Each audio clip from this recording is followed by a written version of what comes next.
Bismillahirrahmanirrahim. Assalamualaikum warahmatullahi wabarakatuh. Bersama saya Raksa Maulana Subki, dosen program studi arsitektur Universitas Kebangsaan Republik Indonesia.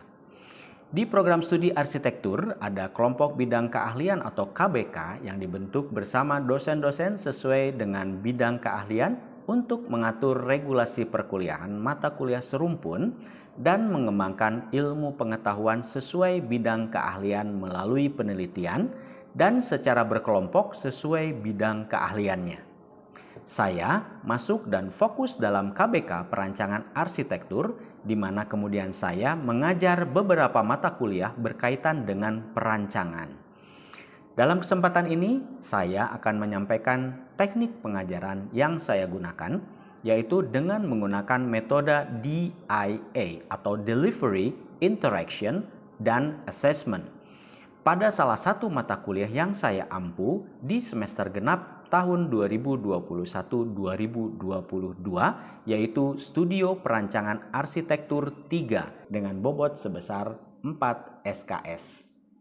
Sebelum saya menjelaskan lebih jauh, akan saya sampaikan terlebih dahulu deskripsi mata kuliah Studio Perancangan Arsitektur 3. Mata kuliah ini memberikan kesempatan bagi mahasiswa untuk menggunakan gagasan kreatifnya dalam memberikan solusi ruang kegiatan komunitas dan komersial dengan mengkombinasikan sirkulasi manusia serta kendaraan berintensitas sedang.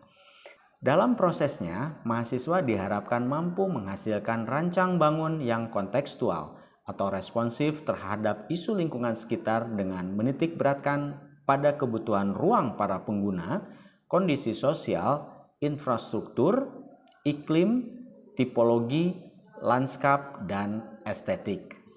Kemudian mahasiswa diharapkan mampu menyusun konsep rancangan arsitektur yang mengintegrasikan hasil kajian aspek perilaku, lingkungan, teknis, dan nilai-nilai yang terkait dengan arsitektur.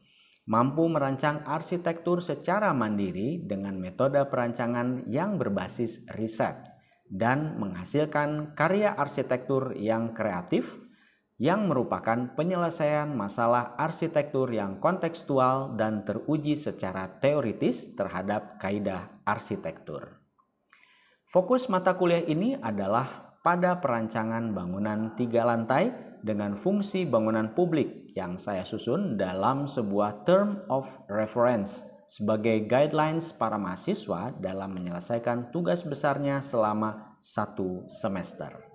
Adapun materi pembelajaran yang dibebankan pada mata kuliah ini adalah public building dan studi preseden, tema dalam arsitektur, analisis tapak dan lingkungan, eksplorasi konsep program ruang dan gubahan massa, tata lanskap, struktur dan utilitas bangunan, tipologi bangunan, dan yang terakhir sustainable eco development.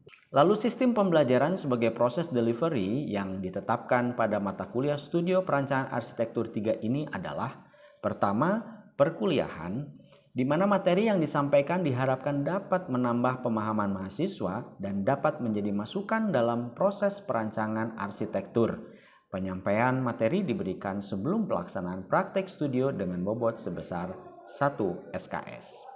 Kedua, praktik studio dengan bobot 3 SKS dan wajib untuk diikuti, di mana peningkatan pelaksanaan praktik studio sudah menjadi kesepakatan bersama melalui Asosiasi Pendidikan Tinggi Arsitektur Indonesia atau lebih dikenal dengan APTARI. Metode pembelajaran yang diterapkan pada mata kuliah ini sebagai proses interaction adalah: yang pertama, discovery learning adalah rangkaian kegiatan pembelajaran yang melibatkan secara maksimal seluruh kemampuan mahasiswa untuk mencari dan menyelidiki secara sistematis, kritis, dan logis, di mana lebih menekankan pada pengalaman mahasiswa dan mengutamakan proses daripada hasil belajar. 2. Project-based learning adalah model pembelajaran yang menjadikan mahasiswa sebagai subjek atau pusat pembelajaran, menitik beratkan proses belajar yang memiliki hasil akhir berupa produk, di mana produk dalam mata kuliah Studio Perancangan Arsitektur 3 adalah bangunan fungsi perbankan 3 lantai.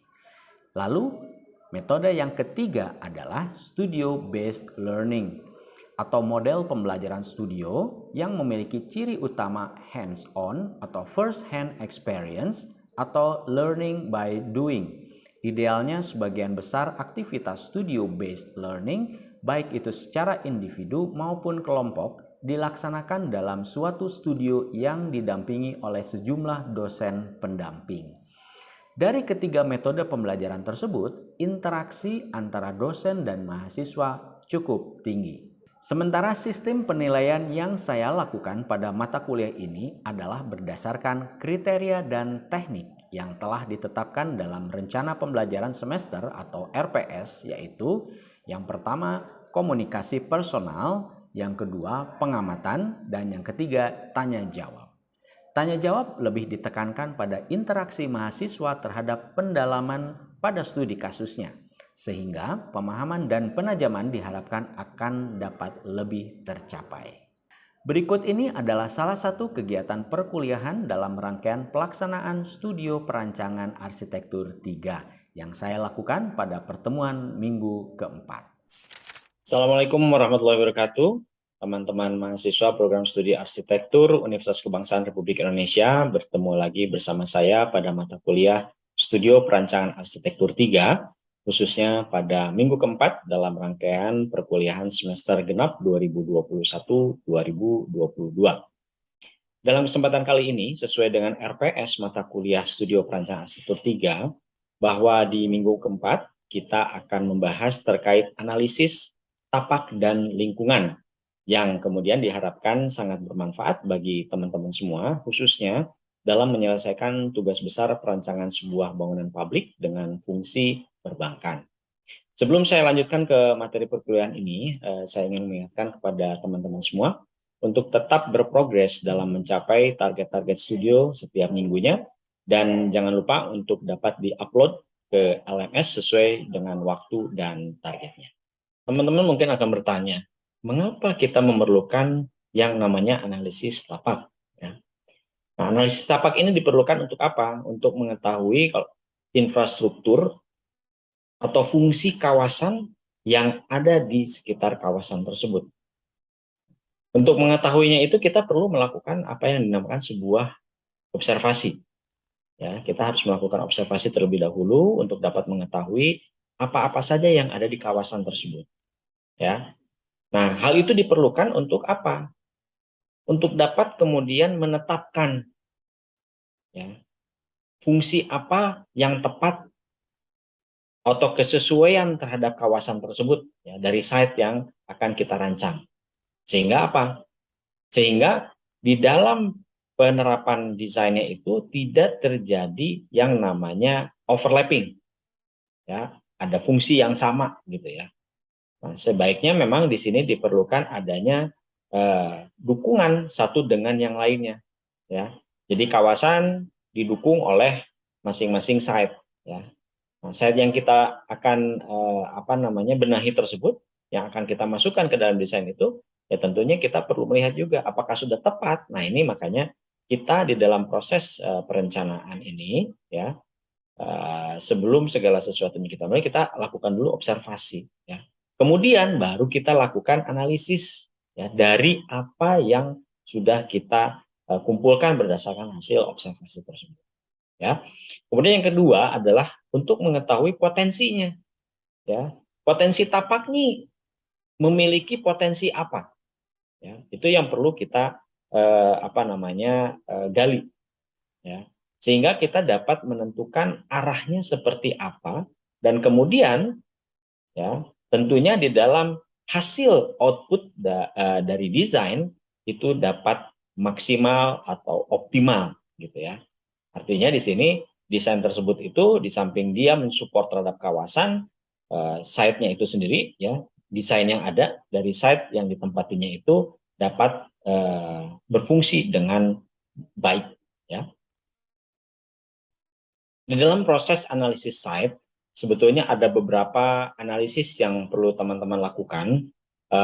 Saya akan coba jelaskan analisis-analisis apa saja yang perlu kita lakukan di dalam melakukan proses analisis site. Ada yang namanya analisis lingkungan, ya. Nah, analisis lingkungan ini apa? Ya, analisis lingkungan ini adalah menganalisa terhadap fungsi-fungsi kawasan yang tadi saya sebutkan sebagai fungsi dari sebuah analisis site, ya. Jadi di sini untuk melihat ada fungsi kawasan apa saja di sekitar site, gitu ya. Nah, ini yang perlu dilakukan dalam proses setelah pelaksanaan observasi. Kemudian analisis lingkungan digunakan untuk mengetahui perkembangan kondisi fisik berupa abiotik dan biotik yang ada di dalam site, ya.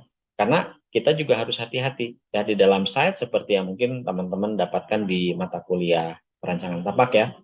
Itu nanti akan dibahas mengenai tapak itu ya adalah sama dengan sebuah ekosistem. Nah, ini juga yang perlu kita lihat di sini terkait dengan abiotik dan biotiknya. Berikutnya ada yang namanya analisis fungsi. Nah, analisis fungsi ini terbagi menjadi 3 fungsi, yaitu fungsi primer, fungsi sekunder, dan fungsi penunjang. Ya, nah di sini kita bisa membandingkan atau membedakan fungsi primer, tentunya ini menjadi yang utama, ya, di mana di sini merupakan fungsi bangunan yang melingkupi kegiatan utama yang terjadi dalam objek rancangan, ya. Jadi di situ fungsinya apa? Itu harus jelas dulu utamanya apa, ya, fungsi tapaknya, ya, atau dari fungsi bangunan yang menempati tapak, gitu ya. Itu yang paling utama dulu. Ya. Kemudian yang kedua ada yang namanya fungsi sekunder. Di sini merupakan fungsi bangunan yang ditunjukkan untuk melengkapi kebutuhan kegiatan yang mengiringi kegiatan primer. Ya, dia adalah fungsi kedua, ya. Nah, yang ketiga baru fungsi penunjang. Nah, dia mensupport dari keseluruhan fungsi dari fungsi primer dan fungsi sekundernya, ya. Ada variabel di dalam analisis fungsi. Ya, ada 3 variabel. Yang pertama, accessible atau inaccessible. Di sini digambarkan bahwa variabel ini menggambarkan sejauh mana interaksi publik atau private. Ya. Sehingga di sini kalau misalnya kita lihat di dalam perancangan tapaknya, gitu ya, bagaimana pencapaian, ya, itu bisa dilakukan secara langsung atau dia memang ada batas, ya. Sehingga kalau misalnya teman-teman masih ingat bagaimana kita melakukan proses penzoningan dulu di dalam tapak, ya. Kemudian yang kedua ada variabel direct atau seatback, ya. Di sini direct, ya, itu adalah properti di mana antarmuka kongruen dengan batas properti dan karenanya berdekatan dengan potensi arus pejalan kaki, ya.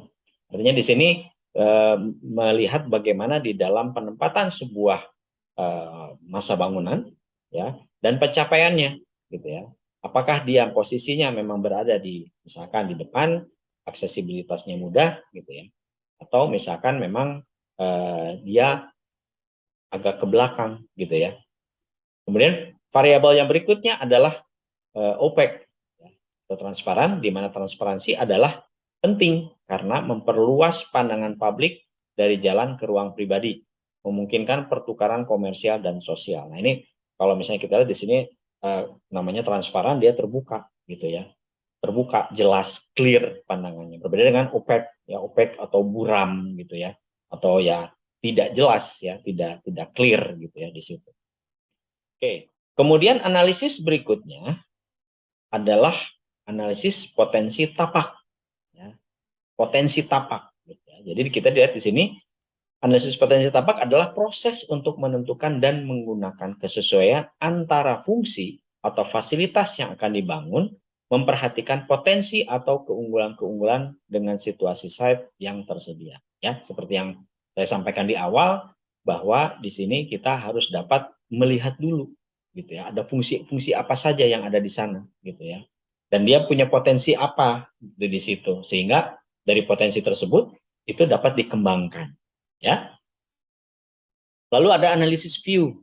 Ya, analisis view itu sebetulnya digunakan untuk mengetahui bagaimana pandangan seseorang, ya, baik di dalam site terhadap luar site-nya, begitupun sebaliknya dari luar site ke dalam site-nya, gitu ya. Jadi di sini perlu ada pertimbangan di mana di luar kawasan itu misalkan ada potensi, ya, seperti yang kita ketahui bahwa teman-teman nih harus melihat dulu nih di dalam observasi itu, kemudian menganalisis terhadap kawasan di luar site-nya.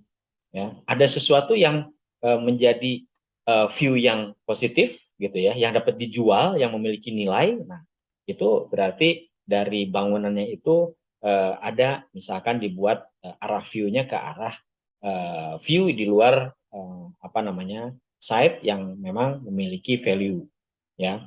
Kemudian ya begitupun sebaliknya, bagaimana kita menata masa bangunan, misalkan teman-teman nih eh, membuat desain sebuah bangunan perbankan 3 lantai gitu ya di Jalan Asia Afrika tersebut, itu ketika orang melewati Jalan Asia Afrika itu dapat melihat terhadap bangunannya itu di sepanjang Jalan Asia Afrika yang melewati bangunan tersebut gitu ya. Nah di situ apa namanya perlu pendekatan-pendekatan bagaimana posisi-posisi atau titik di mana orang melihat kepada bangunan itu mana yang memang harus dibuat menarik.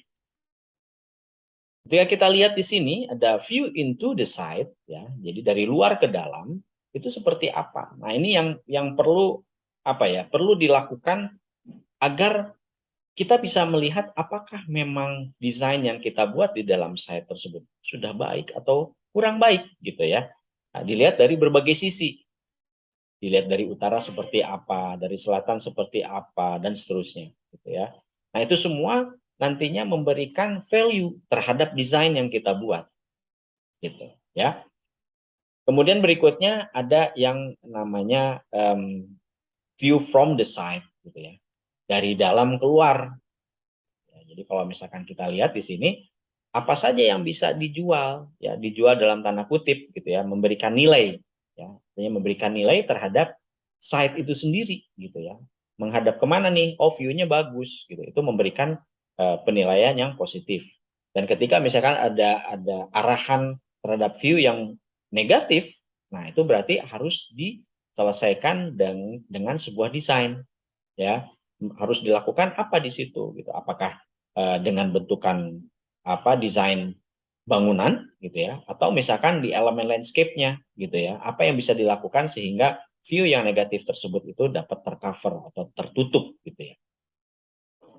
Berikutnya ada analisis tautan wilayah. Nah, ini yang tadi saya sampaikan di awal ya, bahwa di dalam analisis site ini ya itu kita dapat mengetahui apa yang ada di sana. Gitu ya. Ada apa saja di dalam site itu, atau bahkan di lingkungan site-nya itu ada apa saja, sehingga ini yang kaitannya dengan observasi tadi gitu ya. Jadi kita melakukan observasi terlebih dahulu gitu, untuk dapat melihat apa yang dimiliki site tersebut, ada apa saja ya. Dan ini yang nanti kemudian hasil observasi tadi dengan kita melakukan inventarisir terhadap kondisi site dan kawasan di sekitarnya, itu nantinya dapat digunakan sebagai pertimbangan ya, di dalam memutuskan sebuah desain. Analisis tautan wilayah lainnya, kalau misalnya kita lihat di gambar ini ya, bagaimana menempatkan sebuah rumah tinggal, ya ini salah satu contoh gitu, bagaimana mengarahkannya, menghadapkannya kemana gitu ya. Ini bukan berarti hanya karena melihat dari posisinya, melihat dari orientasi mata anginnya gitu ya, tapi memang melihat apa yang dimiliki oleh kawasan, ada potensi apa. Jadi kalau misalnya kita lihat di sini ada sebuah danau gitu ya, dan kemudian bangunan yang didesain itu mencoba untuk menanggapi terhadap site yang ada di sekitarnya ya, ada danau, ada juga apa view yang memang menarik, misalkan itu menjadi salah satu apa namanya hubungan ya antara kawasan yang ada dengan desain yang kita putuskan. Berikutnya gambaran ukuran lahan existing ya. Ini yang memang kita perlu lakukan. Kita harus ketahui dulu luasan lahannya sehingga kita dapat menentukan luasan-luasan di dalam desain-desain lainnya. Ya, apakah nanti untuk desain sebuah bangunannya ya luasannya berapa, terkait dengan regulasi tentunya gitu ya. Mungkin teman-teman masih ingat di perkuliahan sebelumnya ya, di mana saya sempat menyinggung masalah KDB ya, kemudian KLB, GSP dan lain sebagainya. Nah, itu yang diperlukan di dalam proses analisis ini. Kemudian ada gambaran pengguna existing. Nah, di sini kita dapat mengetahui di sekitaran kawasan itu ada fungsi-fungsi apa saja ya. Ada aktivitas seperti apa saja, sehingga kemudian nanti di dalam site yang kemudian kita desain, lakukan pendekatan proses desain, itu kita dapat memutuskan seperti apa dan bagaimana. Lalu ada analisis rencana berdasar jarak dan waktu pencapaian. Ya, ini jarak tempuh gitu ya. Kalau misalnya teman-teman pernah mungkin ya kemarin di PA sebelumnya ya, di PA 2 barangkali ya, itu teman-teman juga tentunya apa namanya mendapatkan pembekalan bagaimana pencapaian terhadap site-nya, bagaimana pencapaian terhadap bangunannya gitu ya. Nah, ini juga kita harus bisa melihat ini ya secara kawasan. Ya, kalau misalkan teman-teman nih di dalam proyek PA 3 ini kan membuat sebuah fungsi bangunan publik ya, perbankan ya. Nah, di sini kan kita juga perlu lihat nih di Jalan Asia Afrika itu melintasi kendaraan umum tidak gitu ya. Nah, itu menjadi apa namanya yang perlu dianalisis sehingga nanti dapat ditentukan seperti apa nanti ya, apakah main entrance-nya, bangunannya gitu ya, dan apa namanya pertimbangan lain-lainnya gitu ya. Nah, ini terutama berkaitan dengan pencapaian. Jaraknya seperti apa? Jauh tidak? Ya, kalau macet misalkan dari misal ya dari jalur utamanya atau misalkan dari mana nih kita ngitung dari perempatan 5, simpang 5 misalnya ya. Dari simpang 5 nih butuh berapa menit nih jarak tempuhnya sampai ke lokasi bangunan bank tersebut gitu ya. Nah, itu perlu dilihat, dikaji juga gitu ya, dianalisis gitu ya. Sehingga nanti dapat diketahui ini kalau misalkan nanti di perbankan itu kan bagaimana masalah usernya ya. Yang datang dan pergi gitu ya, intervalnya kira-kira berapa menit, kalau ada urusan perbankan itu berapa menit gitu ya. Nah, itu teman-teman perlu melakukan observasi tentunya di awal dan kemudian melakukan analisis terhadap apa namanya jarak dan waktu pencapaiannya. Sehingga nanti kemudian ini berkaitan dengan apa? Ya, bisa berpengaruh terhadap persiapan lahan parkir gitu ya. Itu yang dapat memuat berapa lot kendaraan gitu ya, parkir kendaraan gitu. Nah, itu juga apa namanya sedikit banyak dapat dipengaruhi oleh analisis ini. Dengan sinar matahari yang ada, itu kemudian juga nanti apakah di dalam desain itu apakah diperlukan kisi ya atau bagaimana nanti perlakuan terhadap kalau sekarang nih rame-ramenya secondary skin gitu ya. Itu silahkan teman-teman nanti yang dapat memutuskan seperti apa. Namun ini menjadi salah satu apa namanya yang sangat berpengaruh terhadap desain teman-teman semua. Ini dapat dilihat nih apa ilustrasinya ya, panas matahari ini berpengaruh juga terhadap aktivitas di dalam gitu ya. Bagaimana bukaan ya, bagaimana bukaan untuk sirkulasi udara, bukaan untuk cahaya matahari masuk gitu ya. Itu perlu menjadi pertimbangan. Kalau misalnya nanti teman-teman ketika masuk di PA 4, PA 5 gitu ya, itu nanti teman-teman juga akan mempelajari tentang OTTV ya, bagaimana masalah pencahayaan yang masuk ke dalam bangunan, kemudian juga pengaruhnya terhadap pergerakan user di dalam bangunan itu seperti apa, itu ada perhitungannya lagi nanti. Ya, sekarang kita fokus yang sederhana dulu, namun ini memang teman-teman juga harus dapat memperhatikan ini. Kemudian ini kita lihat ada perkiraan sketsa bayang matahari pada jam tertentu. Ya, ini sebetulnya lebih mengingatkan kepada teman-teman. Jadi dalam analisis ini, mengapa perlu dilakukan? Ya, ada perkiraan gitu ya. Pada jam-jam tertentu bagaimana lintasan matahari gitu ya. Timur ke barat pada jam-jam tertentu ya. Kemudian efeknya terhadap apa namanya bangunan itu sendiri gitu ya, terhadap interiornya, eksteriornya gitu ya.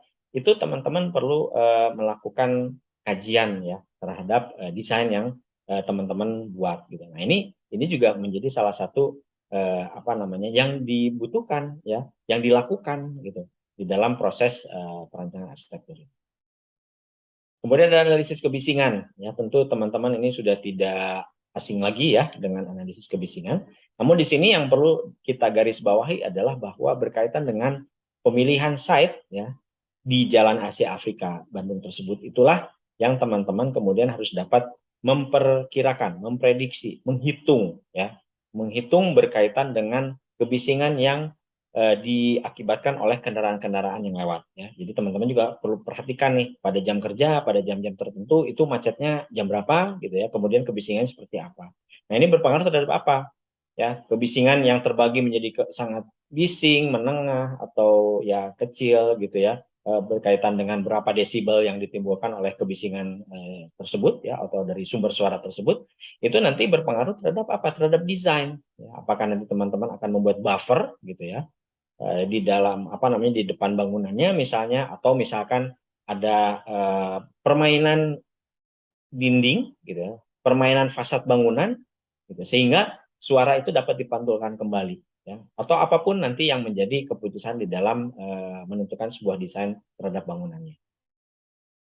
Lalu ada analisis pencapaian ya. Analisis pencapaian ini lebih ke apakah terhadap site-nya ya, dan juga pencapaian terhadap bangunannya gitu ya. Jadi kalau misalnya di dalam perancangan tapak itu tentunya bagaimana pendekatan pencapaian terhadap tapak ya, terhadap site-nya. Namun di sini di dalam perancangan arsitektur itu lebih ke pencapaian terhadap bangunannya ya. Nah, di sini ada pencapaian dengan bentukan spiral ya. Jadi kalau misalnya kita lihat di gambar di atas saya, itu ada pendekatan terhadap bangunan, kemudian pencapaiannya terhadap main entrance-nya itu dia harus memutar gitu ya. Dia mengelilingi si bangunannya. Ya, hal itu juga sebetulnya bisa kita lakukan ya agar pengguna ya itu dapat menikmati atau yang mengetahui desain secara utuh bangunan itu, eksterior bangunannya itu terlihat keseluruhan gitu ya. Jadi bukan hanya tampak depannya, tampak sampingnya saja atau dari belakang gitu ya, tapi keseluruhannya gitu ya. Jadi bagaimana user diajak untuk dapat menikmati bangunan itu dari luar ya. Nah, kemudian yang berikutnya ada pencapaian secara frontal gitu ya, lurus ya. Nah, ada yang seperti itu. Kemudian yang berikutnya ada yang tidak langsung. Ya, tidak langsung itu dia tidak lurus, tapi dia juga tidak spiral gitu, tapi dia apakah dia harus ke kanan dulu, kemudian ke kiri gitu ya, atau misalkan dia harus lurus, kemudian ke kanan, terus kemudian ke kanan lagi misalnya. Nah, itu ada analisis tentang pencapaian terhadap bangunan, ya, approaching to the building gitu ya. Berikutnya ada analisis topografi ya. Nah, di topografi ini kaitannya juga erat dengan kontur, kondisi lahannya gitu ya. Apakah dia datar atau dia berkontur gitu ya. Memiliki beda-beda elevasi. Nanti teman-teman akan belajar di perancangan tapak ya. Khusus untuk pembahasan terkait dengan kontur. Nah, ini juga sangat berpengaruh terhadap nanti memutuskannya seperti apa gitu ya di dalam penempatan masa bangunannya, penyelesaian terhadap lahannya, apakah nanti perlu ada proses grading ya. Grading itu penyesuaian terhadap kondisi-kondisi tanah tertentu gitu ya. Misalnya berkontur-kontur yang memang curam misalnya dan lain sebagainya ya. Oke, kemudian kita lihat di slide berikutnya, di sini ada analisis ruang tata terbuka hijau ya. Ini berkaitan dengan elemen landscape ya. Nah, namun di sini juga yang perlu kita lihat bahwa elemen landscape ini sangatlah penting gitu ya. Sekarang kalau misalnya kita mau mendesain bangunan di dalam sebuah site kemudian tanpa adanya vegetasi, itu rasanya juga kurang enak ya gitu ya. Gersang gitu ya. Tentunya. Nah, ini juga teman-teman perlu memasukkan analisis ini.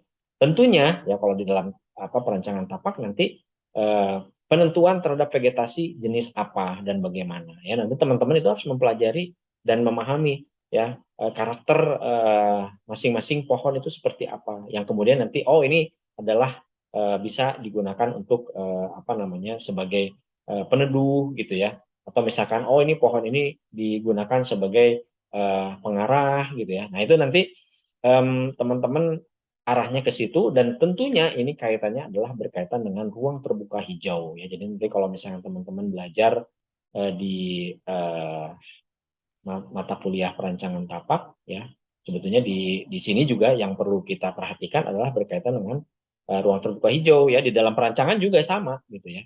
Ruang terbuka hijau ya itu perlu ada ya, itu berkisar 20-30% misalnya gitu ya. Ini juga berkaitan dengan regulasi yang berlaku seperti apa gitu ya. Intinya site kita dapat memberikan sumbangsih terhadap ruang terbuka hijau di dalam wilayah tersebut gitu ya, atau misalnya di dalam sebuah kota ya. Demikian perkuliahan minggu keempat ini. Terima kasih atas perhatian teman-teman semua. Sekali lagi saya ingatkan agar tetap melakukan progresnya dan memasukkan ke dalam LMS di minggu keempat ini. Terima kasih. Saya akhiri. Wabillahi taufiq wal hidayah. Wassalamualaikum warahmatullahi wabarakatuh.